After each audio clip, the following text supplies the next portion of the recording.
The kiss was not a betrayal. It was a password, a blood pact agreed in the shadows between Jesus and the one man he trusted with the most dangerous secret in history. For 2,000 years, Judas has been the perfect villain. A handful of dirty coins, a kiss on the cheek, a rope swinging under the moon of Gethsemane. The case was closed. The world went to sleep. Because the traitor finally had a name.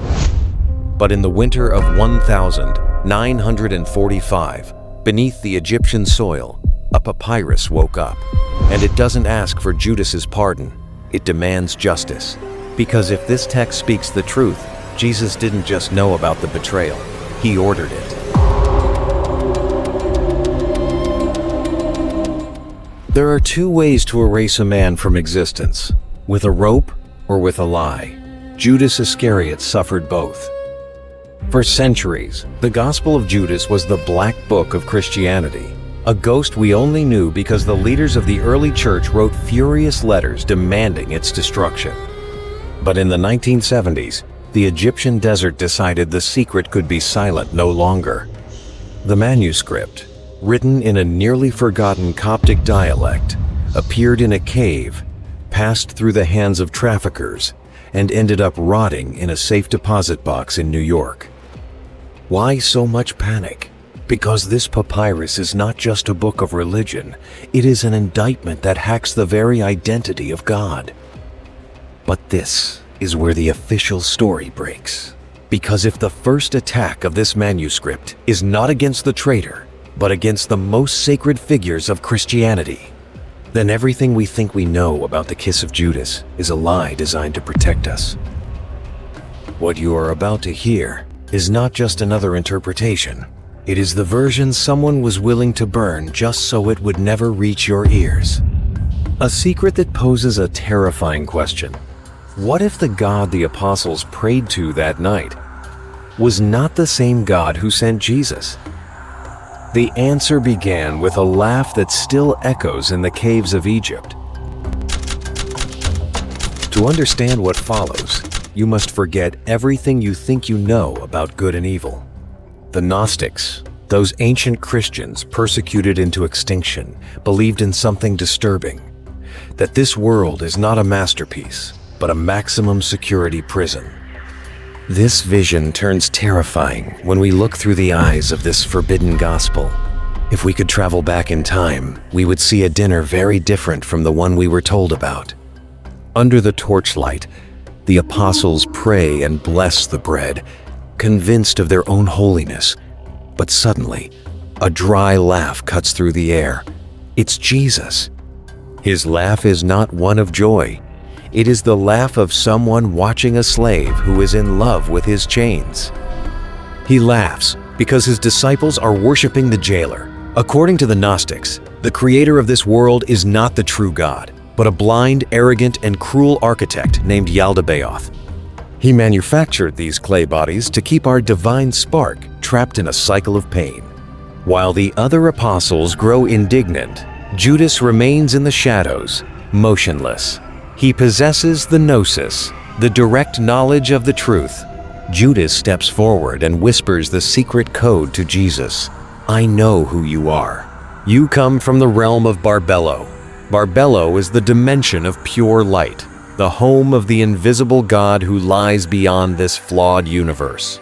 In that moment, Jesus sets him apart from the rest, like one choosing the only man capable of carrying a mortal secret. To you, I will tell the mysteries of the kingdom, for you are the only one who knows that this world is nothing but a mirage. What Jesus whispered in his ear after this is so disturbing that the church tried to erase it from history. If you want to keep exhuming truths that others prefer to leave buried, subscribe now and support us with a like. Because the contract you are about to sign, there is no turning back. But that knowledge was a double-edged trap. What he was about to whisper was an order so violent it would force Judas to choose between his master's salvation or the eternal damnation of his own soul. What secret could be so dark that a god would need a traitor just to be able to die? Under the shadows of the desert, Jesus takes Judas to a secluded place to reveal his true request. For Jesus, his body is not sacred. It is the disguise the blind architect put on him to hold him back. He needs to die to break the vessel and return to the light. But there is a problem. He cannot strip away his own flesh. He needs an accomplice willing to carry the hatred of the entire world. "You will exceed them all, Judas," Jesus tells him, "for you will sacrifice the man that clothes me." Put bluntly, Jesus asked his closest confidant to become his executioner. It was not a betrayal out of greed. It was an act of metaphysical liberation. Judas accepts a blood contract. He agrees to become the eternal pariah of Christendom, to endure the contempt of centuries, only to help his master escape the prison of flesh. That kiss, under the olive trees of Gethsemane, was not an act of betrayal. It was a pact of silence, the final signal between two men who knew that the world would never understand. But the plan had a crack that Judas didn't see coming. Jesus would return to the light, but Judas would stay behind in the shadows, trapped between a church that needed a villain and a terrifying vision that was beginning to materialize in his dreams. Did Jesus know that, by saving his own spirit, he was handing over the memory of his only friend to a lynching that would last 2,000 years? This is where everything stops being archaeology and becomes personal. Because, if you think about it, history didn't just punish Judas. It needed to annihilate him with a disproportionate rage. My thesis is that Judas was not turned into the villain for what he did, but for what he knew.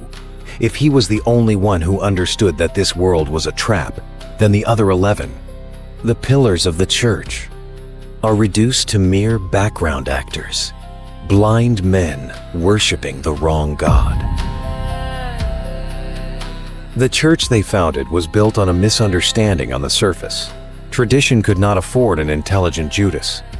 A Judas who possessed the map of Gnosis, the secret to escaping the simulation of this world.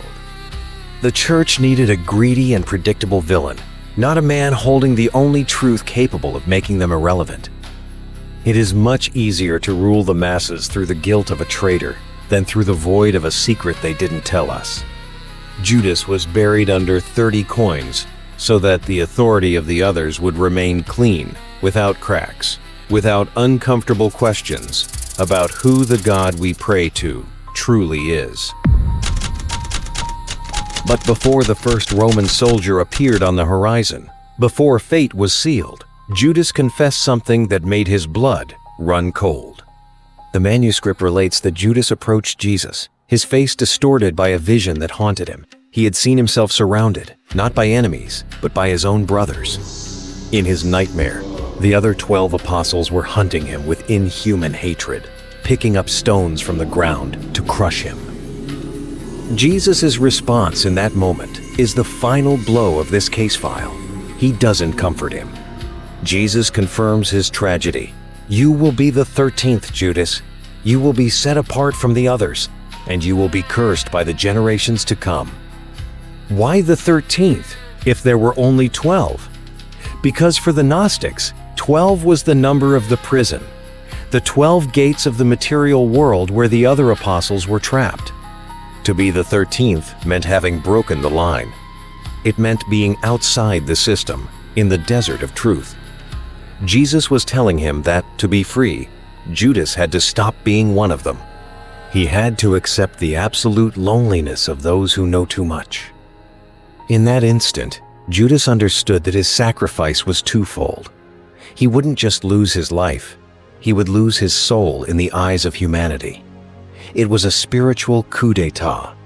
Judas was murdered twice, once by the rope in the field of blood, and again by the pens of the scribes who, decades later, erased his loyalty to build the myth of the perfect traitor. They turned him into the necessary monster to avoid admitting that the only one who truly understood the master was the very same man who ended up with a rope around his neck. My verdict is that Judas did not betray Jesus. History betrayed Judas to protect us from the truth, to give us an easy villain, and hide a secret too bright to be seen. The question I leave you with today, after having opened this forbidden papyrus is this.